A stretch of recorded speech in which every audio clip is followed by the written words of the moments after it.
22nd presentation at Digital Dealer Conferences. Several conferences I've done 2 and 3. So that's why there's been 12 digital dealers and this is my 22nd. And every time I do a presentation at Digital Dealer, I'm very, very proud to be standing in front of a room full of digital marketing professionals like yourselves. And I also feel a big burden of responsibility to deliver the goods. Because obviously you had 8 or 9 other rooms you could have chose. You chose to come to my session, and I want to make sure that you come back the next time I show up at Digital Dealer, hopefully. So a couple things I've learned along the way. Number one, I know that everybody always asks, can I get a copy of your presentation? And I also know that when you say you want a copy of my presentation, it's not the PDF file you want. You want the PowerPoint file, so you can modify it with my blessings and do whatever you want with it, because that's the way we roll. So at the end of my presentation today, the very last slide, I've got several links to resources. And these are URLs I set up last night, so it's all brand new. But one thing I want to say right up front is if you go to slideshare.net/my name, Ralph Paglia, I have this uploaded in 2 versions, the PPT version and the PPTX version. Because some people like the old school PowerPoint. Thank you very much, Damon. And some people like the new format, so you have your choice. The other reason is, has anybody here ever used SlideShare for your dealership? Isn't it a great tool? One little tip, and I'm trying to remember who taught me this, but it was at one of these events, and somebody in the audience tipped me off to this. You always want to upload your PowerPoints for your dealership in PPT file rather than PPTX. Because PPT gets converted to HTML by SlideShare, and it indexes with the search engines, and the PPTX file, for whatever reason, doesn't. So that's another reason why, and it's very easy, you just save it as a PPT, the 2003 version, instead of the new version. So with that said, my goal for today, and this is by the way, verbatim, right out of the catalog. I want to make sure that you're all in the right place, because this is what I'm going to be covering. My goal today was to, very quickly, in a few minutes, kind of give you a snapshot of what's been happening in automotive digital marketing. Now, one of the reasons why I chose to do that for a topic is there's not a lot of us that have been doing this for 20 years. I have. Maybe Paul. I don't know, Paul, how long? Okay, well, he's been in it for a while. But at any rate, so I've been here since the days of the BBS, the bulletin board systems. I've been here for the launch of Auto by Tel in 1995. That kind of rocked our world. I remember 1999 when Cars Direct came out, and whoo, that shook up everybody because Cars Direct was going to take over the world. Sound familiar? Little deja vu going on lately. So I wanted to give everybody sort of a snapshot, but there's actually a practical reason for this. What you're going to find out, one of the things that strikes me, having been here playing in the game for 20 plus seasons, is there's certain principles that we learned a long time ago that still apply today. And you need to grab on to these lessons that were learned so long ago, and you need to grab onto them right away, because you can't afford to take the same amount of time that I've taken to learn this stuff. You can't afford to take the same amount of time as Paul or some of the other veterans in this business have taken, because you'll never catch up. So hopefully today I want to share some insights, and obviously within the time constraints, I really can't cover everything I would like to cover. So one of the things we'll be doing is we'll be doing some webinars. The whole presentation, like for those of you who came in late, is available for download at slideshare.net/my name. Slideshare.net/Ralph Paglia. And I have it set so you can freely download it in its original file format, so you can modify it and do with it as you will with my blessings. Okay? So with that said, I recognize enough faces in the room where, I have to ask, because I always ask this, how many of you are here for your first Digital Dealer Conference? You know, I want to congratulate all of you who are here for your first Digital Conference. Yeah, let's give it up for these guys. I've been to every Digital Dealer Conference since the first one we did in a closet in Nashville. And I got to tell you, every time I'm amazed at how many people come that are new, that's your first one. But I want to congratulate you because you're in the right place. Make sure you attend lots of conferences. I highly recommend April Rain's instructions for surviving Digital Dealer Conference, which is posted on automotivedigitalmarketing.com. And the bottom line is, you got to give yourself a curfew so you can make those early morning sessions, okay? So for all you newbies out there, I've been doing this for a while. I've been around the block. I don't claim to be the smartest digital marketer on the planet, but I've probably been doing it longer than most people. And I've been exposed to every cockamamie new idea that's ever come out that's going to change the way we sell cars, okay? So I may not be the most expensive model on the used car lot, but I definitely have the most miles. And that goes in several different matters. So if you want to see my resume, go to LinkedIn. And by the way, thank you for everybody who's giving me recommendations. Okay, so let's get to the meat of the matter. I had a lot of fun putting this together, the timelines, because for me, this isn't history. For me, this is like yesterday. For example, it doesn't seem like that long ago. If you look up here, this blue arrow, and I think one of these is a laser pointer. Yeah. This is really embarrassing to say this for a lot of you, but in 1986, I was taking my stock cards and uploading inventory to bulletin board systems for defense contractors in San Diego, and man, we were selling cars. We were selling cars, and nobody knew how I was doing it, and I kept it a secret as long as I could. So moving on past then, the official launch of the internet public face, and this timeline shows 1990, but the reality was there was a company called CompuServe.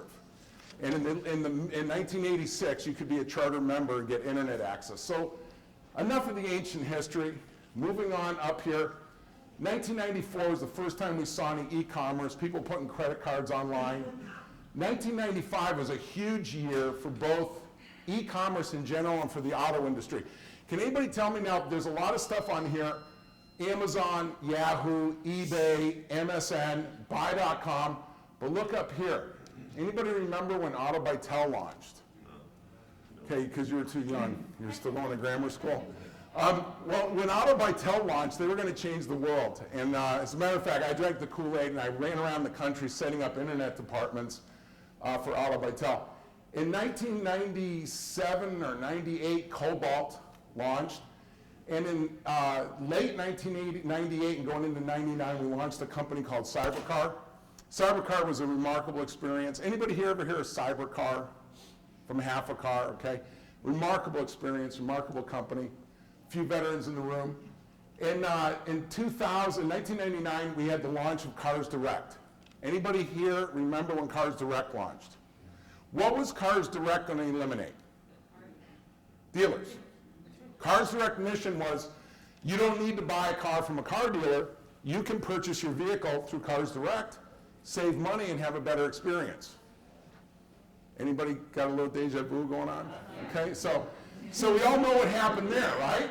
So then the response from Cars Direct, and this is a very important milestone. If how many people here sell Fords? Any people here sell Fords? Okay. So I want to point something out to you guys. I've worked with most of the major car companies. Ford, by far, is the most advanced when it comes to automotive digital marketing. They got a head start, but it was interesting why. Ford Direct was launched in direct response to what? Cars Direct. So the creation of Cars Direct is what spawned the creation of Ford Direct. And Ford Direct was actually created with the idea that they were going to help dealers sell cars directly on the internet, complete transactions. So with all that said, we have a whole bunch of other cool things. I remember in 2004, I was working for Reynolds & Reynolds, and somebody came to me from HR and said, Ralph, you need to get on LinkedIn. I thought that meant I was getting fired. But anyway, I joined LinkedIn when there was like 55,000 members, and I consider it a very valuable tool. In 2005, and I really wanted to point this out because now we're getting up into the current, we're getting close to the current period. In 2005 was the first year that car dealers started experimenting with something called behavioral targeting. Have anybody here, raise your hand if you ever heard of BT, behavioral targeting. Blows my mind that so many of you have heard of it. So I had the privilege of being the first person crazy enough to buy behavioral targeting at the dealership level, which I did from Courtesy Chevrolet in Phoenix in 2005. And it was one of those deals where I had to buy 4 states. I couldn't even get it geo-targeted to my city, but I was that whacked out where I wanted to do it so bad. I bought Nevada, Colorado, Arizona, and California, or Arizona, New Mexico, Colorado, and Nevada. because that's all Dakota would sell me. So behavioral targeting has come a long way since then, but that's when dealers started using it. In 2006, we had a little blip. Anybody ever hear of something called Facebook? I remember when I came to an NADA, not that long ago, NADA in 2008. Now 2008 is not ancient history, right? I remember getting a bag at a meeting that said MySpace on it. And when I carried that bag on the plane home, everybody was asking me, "Ooh, where'd you get the MySpace gym bag?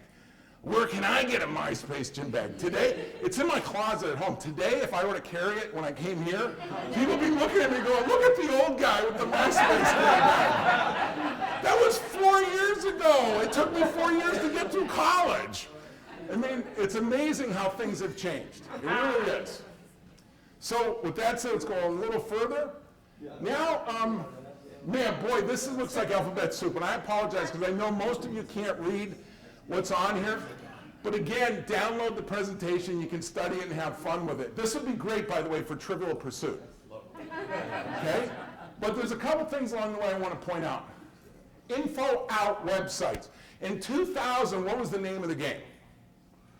Put our information on dealer websites, or wherever you can get it, and we were pushing information out, weren't we, in 2000? And the more we could push out, Rob, the better, right? If I could get more out than the next guy, I would sell more cars. So that was a big deal. Then going into towards the end of 2000, what did we see happening? Remember something about the dot-com bubble bursting? Remember that whole deal? I remember walking into dealerships in 2000, early 2001, and I had dealers. And John, I bet you remember this. I don't have to pay attention to the internet because the dot-com bubble burst. Anybody remember hearing stuff like that? Where the dealers would say, "Hey, the dot-com bubble burst. I don't have to have an internet sales team anymore." So we went through that. Traditional markets were threatened. And then there was something that came along the way, discussion forums. Has anybody here ever posted a comment or read a blog post or got involved on a discussion forum? I'm going to suggest to all of you that that is like a big hidden, it's kind of like an iceberg. There's so much below the waterline on these discussion forums. And in 2001 is when they really started rolling. Then, how about, does anybody remember this? Anybody remember buying film, getting pictures developed? How about today? You know what I love about digital? The hardest thing to get used to is take as many pictures as you want. The crappy ones will just delete, right? And you see somebody going, "I got to get everything just right before I snap the picture." What is that a remnant of? Film. Film. Because I don't want to have to, I only got 18 pictures on a roll. I can't waste any. Now we buy a 16 gigabyte memory card that'll hold 6,000 pictures on our little digital camera. Or better yet, we do it with our cell phone. I think I've got 5,000 pictures right now on my cell phone. So that changed everything. Then there was a concept that happened, and I was working at Reynolds and Reynolds when this concept really got popular. Has anybody here ever heard the term used, integration? Boy, did that anybody have any nightmares? AJ, I bet you've had nightmares about that. Integration is one of those concepts where everybody loves to use that term. Very few of us could define it if we really had to, except for maybe a noob. A noob, I think you might understand integration at a deep technical level. All right, but integration became a big deal, and it still is to this day. How about search dominance up here? How many of you have lost sleep over Google reviews disappearing? Has anybody here been beat up by their dealer principal? I was in Miami a couple of weeks ago. Mario Morgado Sr., not Junior, because Junior's a heck of a nice guy. Mario Morgado Sr. is kind of scary. I mean, I would say that to him if he was in the room. I respect him, but he's a little scary. He comes in and says, "Paglia, 1,700 reviews, gone like that. Do you know what that makes us look like? It makes us look like we've been caught doing something wrong. You got to fix this right away." And I'm sitting there going, I don't own Google. I don't even work for Google. Why am I being held accountable for this? You know why? And have any of you ever felt that way? Why am I being held accountable for something Google does? It's because it's the first thing digital that has really taken mind share at the dealer level. I talk to dealers all the time that know nothing about automotive digital marketing, but they know Google. And they know that their listing better be correct. And they know when they get reviews, they better be there tomorrow. So that's what happened there. Analytics. How many of you study analytics on a regular basis? Anybody here look at reports? How many of you have heard the term unique visitor? Come on. That few? How many of you have heard the term click? Okay, the rest of you are asleep, because I know you've heard that term. Analytics has created a whole new language within the auto industry. We talk about it, we assume that everybody understands what we're talking about, but analytics haven't been around that long. They really started emerging in 2004, 2005. We used to spend a lot of money for analytics. More, remember how much, Omniture, Site Catalyst, stuff like that? Remember how much that stuff cost? It was like $1,500 a month for an analytics package. Today, how much does Google Analytics cost? It's free, and it's probably some of the best analytics you'll ever get. So has the world changed? Tagging. Anybody here know what tagging means? Tagging is real important, everybody. If you don't know what it means, I'm not going to cover it today. You need to look it up outside of this session. You need to learn all about tagging. RSS and widgets. Anybody here play around with RSS feeds and widgets? Okay, do more of that. John, I'm so glad you raised your hand, because I would have been upset if you had. Customer experience, not that it was a new concept, but what do you think this is referring to around 2007? Where was this customer experience showing up? Reviews, ratings, comments, blog posts. And man, did that open up a whole Pandora's box or what? As soon as consumers figured out that somebody was paying attention, what happens? They all got something to say, right? So, I mean, you're going to find out later in my presentation, we're going to talk about the future, where we're going with that. Google, enough said. I'm not going to talk too much about that. Social networking, really, social networking came into its own in 2007 when the race became, when was Facebook going to overtake MySpace? And that really kind of got the whole social networking ball rolling. And what a snowball it's become, hasn't it? Because it's gotten pretty big. Rob, how important are videos on social media? Very important. Do they affect how many cars we're going to sell? Absolutely. So, I mean, what a world that we've walked into in the last few years. Geotagging, very important. Emerged. 100 million YouTube clips with 1 billion views per day in 2008. When was YouTube launched? 2006. In 2 years, they went to 100 billion clips a day. 100 million clips a day and 1 billion views per day. And that was in 2008. That number is bigger now. And then in 2008, which also was a big year, like 2005 was a big year, Web 2.0 pushes user expectations and challenges traditional markets. A little more deja vu. Remember challenging traditional markets in 1999 and 2000? There's a pattern going on here, and you can learn from this pattern. Social net aggregation tools like Dig and Delicious, and now even Facebook. How many of you have ever pushed a link to your Facebook wall? Anybody here ever push a link? Okay, and isn't it cool the way it populates? It picks a picture right off that page and takes like the first 200 characters, and then you get to write a little piece on top of it. Big. This is going to change the way people decide to purchase cars. Technology convergence, what we mean by that, technology convergence is whether you use an iPad, an iPhone, a Droid, a laptop, a PC, you're going to the same places. So you have a lot of different technology formats, all converging. So this is the extension of that previous timeline. A couple notable things I wanted to mention. Ford launched very quietly in late 2007, going into 2008, the first digital advertising program for dealers. Since then, Cobalt has launched it for GM dealers, And it's snowballed again, bigger and bigger. There's the GM launch right there. All these different companies emerging. As far as what's going on in the future, most of you, if I say the Minority Report, how many of you know what I'm referring to? The Tom Cruise movie, The Minority Report. Remember the advertising? Everywhere Tom Cruise would walk, the advertising would change and would be custom tailored to Tom Cruise. So a friend of mine at American Honda Motor Company, Michael Kiernan, did a presentation a couple years ago at a CRM conference. So ever since then, I call this the Michael Kiernan effect, the Minority Report effect. That's the world we're going into, and that's why tagging is so important.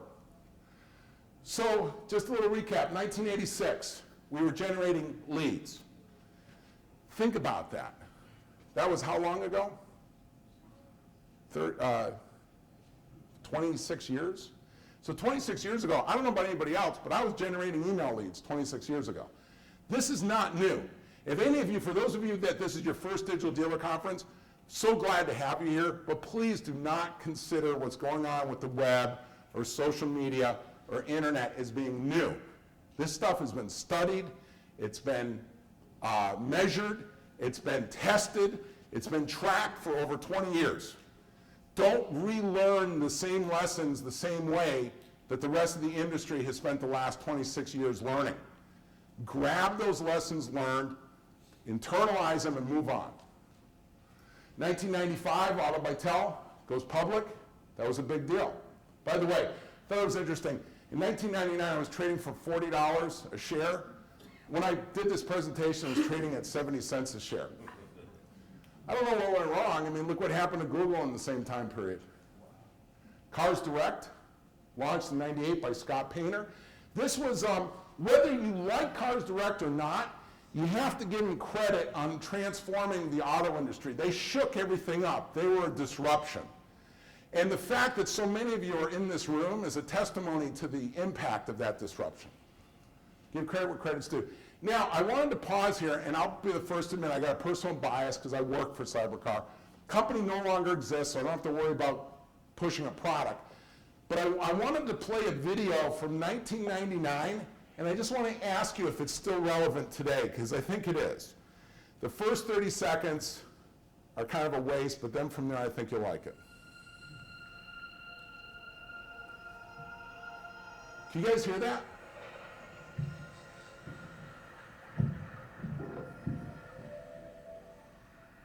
Cybercar is an international training and technology company that has over 250 full-time consultants that serve over 4,000 Can you all hear it? dealerships in 18 countries. This allows us to collect truckloads of information and insight that we deliver to your dealership. So this first part is the propaganda trailer, the intro. This is where it gets interesting. What we learned is that car dealers and salespeople are irreplaceable. The second thing we learned is that Whoops.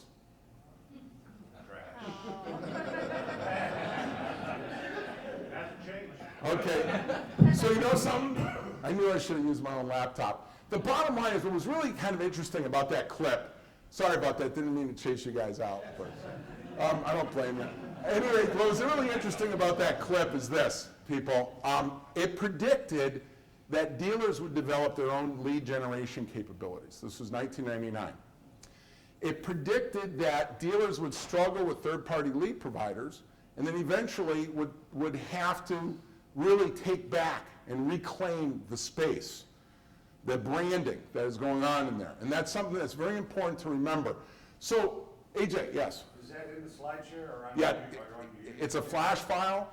So if anybody wants, if you send me an email, the problem with flash is I have to convert it to a zip file because otherwise Outlook doesn't like it. Anyway, here's the thing that in those days, this strategy, has anybody ever heard of these 4 points for your strategy? Traffic, interaction or engagement, you better raise your hand, brother. Process, and then sales, or what I like to refer to as showroom. This is something that we were using in 1999 to help transform the industry into seeing the value of using the internet to sell more cars. And what you're going to see is when we go forward to today, I'm going to share with you the idea that this strategy is still relevant. This strategy of attracting customers having assets on the web, whether it be a Facebook page, a YouTube video, a dealer website, a microsite, on and on, ad nauseum, whatever those assets are, you have to have something that'll engage the consumer. Once the consumer engages and reveals who they are and what they're interested in, you have to have a process. And that process really needs to lead up to revenue realization, I'll call it. Making a sale, getting them in the service drive. So a lot of times we get distracted from these core strategies, and when you study the history of everything we're doing and all the technology that has come and gone along the way, the one thing that remains true are these 4 principles of digital marketing. So here's some more elaboration on what those 4 principles are. How do you measure and track these 4 principles? I actually got to a point where at one point I was assigning a dollar value to each task. I was taking the total gross generated by the sales, dividing it by the number of tasks that it took to get there, to get that gross, and coming up with a dollar value. So for example, when we got an internet lead to show up at the dealership, it was worth $1,110. Every time we contacted a customer, we were generating $228 in revenue based on how many times we contacted a customer that it took compared to the number of cars we sold and the gross that was generated. All of this goes back to the tips model. This is the process piece. So what are the best dealers? Let's jump forward now to the present and going into the future. First of all, the funnel hasn't changed. All this buzz that I've heard out there about, oh, the sales funnel is dead, the sales funnel doesn't exist anymore. Look, you're always going to need to talk to more people to get down to the few that end up buying a car or writing up a service ticket. You got more down to a smaller number that give you money. It's always going to look like a funnel or a tornado, or whatever you want to call it, but it's going to have more to less. That has not changed. Now what has changed are these acquisition channels. And this is where it gets complicated. This is where a dealer can get a competitive advantage, is by working the acquisition channels. That's why I suggested to each of you at the very beginning that you understand tagging and you understand tracking cookies and start becoming very familiar with how they're used and what you can use them for in order to target the right customers. Has anybody here ever heard the saying, the best thing about the internet is everything is measurable? You ever heard that? That's BS. It's not. That's the worst thing about the internet. There's so much measurement it'll drive you crazy. Do you know what the best thing about the internet is? Targeting. We can go out there and we can find people that are in the market for a car or are considering getting their car serviced, and we can target them a lot easier than we could in the past. Targeting, in my opinion, is dramatically more valuable than measurement. Now they're very related, because by targeting, we get to measure what we've targeted and the effectiveness and who these people are. But take the simple process of, is anybody here familiar with retargeting, where you show ads to customers that have already visited your website? Think about that. That's far more valuable than the reams and reams of data that you could spend hundreds of hours pouring through and not sell a single car. With retargeting, we're taking somebody who's already been to our website, shown some interest in our dealership's products and services, and we're going back there saying, hey, we're still here. Hi, Tom Gorham, come on back to Apple Chevrolet. We got something for you. Did you see the latest coupons? We got some special offers. New inventory came in. By the way, did you know we support the Boy Scouts of America? You know, there's all kinds of things you can do with targeting. So acquisition channels are determined not just by the channels themselves, but by the targeting capability within these acquisition channels. Getting people to your website, getting them to fill out lead forms, buy stuff, fill out a service appointment, generates leads, which comes down to customers. That's the modern funnel. It's not much different than the old funnel. So what does that come down to? That all this targeting? Today, the best dealers are learning about things like having ad server platforms that hold the networks and the websites accountable. So you can put your ads on an independent platform like Google AdWords is an ad serving platform. They bought DoubleClick a few years ago. Microsoft has a platform called Atlas. That's what my team uses. These platforms, when the network tries to bill us for 100,000 impressions, the platform says, 20,000 of those were beatbacks. You're only getting paid for 80,000. So this type of technology is really enabling us by holding the publishers and networks accountable, including the search engines, ensuring that we're not paying for more than one click for the same customer. So they're important to all of us that are in this business.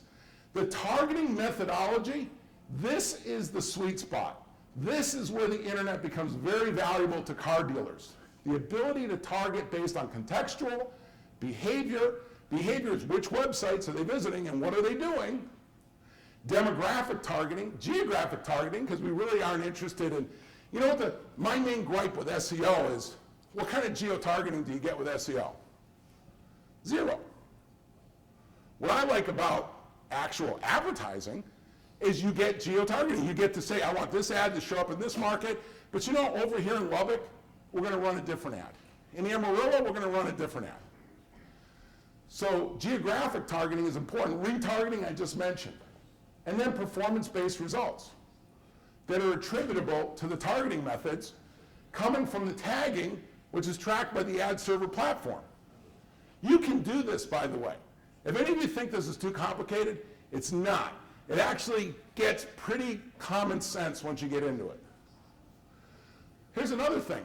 A few years ago, I used to run around to dealers that would pay anywhere from $1,800 to $2,400 a day to have me come into their dealerships and help them set up their internet marketing. Today, you can go to automotivedigitalmarketing.com, Dealer Elite, Driving Sales, Dealer Refresh, any number of sites, and get thousands and thousands of dollars of free consulting services right there for the taking. So it's really democratized the distribution of information. You no longer have to wait for some consultant to show up at your dealership.